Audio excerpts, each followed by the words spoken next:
It was a Tuesday night at exactly 19:20 p.m.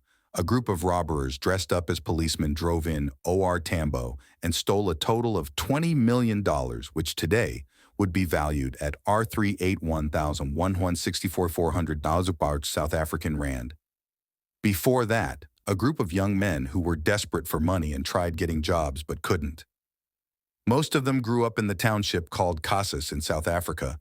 They were poor, and they didn't have money for luxurious stuff like a phone or a good school. They had to go to government schools, which at the time were really bad. Most of the time it would be a struggle for them to get food or clothes for school. So they couldn't go to university, and no business hired people with no degree.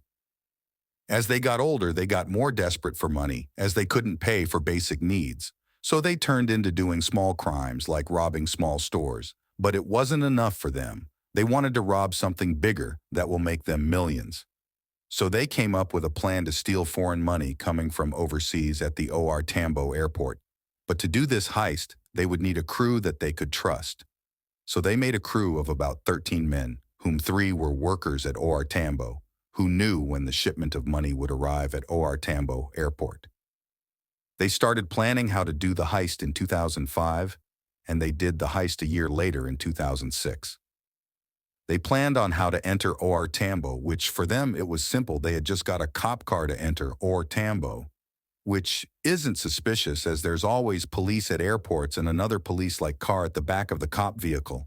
Then some weapons and gear. They also had many workers at OR Tambo who were working with them to disable any camera footage and to tell them if there was a problem and/or let them in. The day came of the robbery. The 13 men arrived at OR Tambo in police cars and made their way to the cargo plane, which the security guards just opened, as they couldn't see that their weapons were nothing compared to the robbers, AK-47s.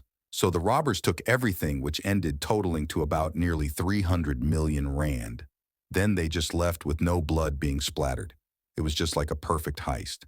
But 2 of the men who were immigrants tried fleeing South Africa, then were caught with R3 million at the airport.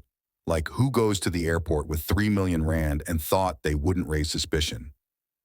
The police later found more involved in the heist, only 6 out of the 13 men involved in the multi-million rand heist of the century, who were found guilty in the Johannesburg High Court, not for the heist but for other crimes and murder, which landed them 20 years in prison. The police have only been able to find about only 90 million rand out of the near 300 million. So about 200 million rand till this day is still not found, and about 6 to 10 men are out there spending this money leaving their dream lives, or are they laying low? We may never know what happened to the other millions or the other people who were never found, but people assume that by now they are dead. If you thought this would be the end of airport heist, well, you are very wrong, as another cargo heist occurred in 2017, where they only stole 24 million rand in foreign currency, but they were quickly arrested and sentenced to 15 years. If you wonder how they were caught, the kingpin decided to flaunt the money and go to lavish parties and buy luxury cars, which raised a lot of suspicion. And that will be the end of my video, so please like, subscribe, and click that ring bell so you can get notified when I post more videos like this.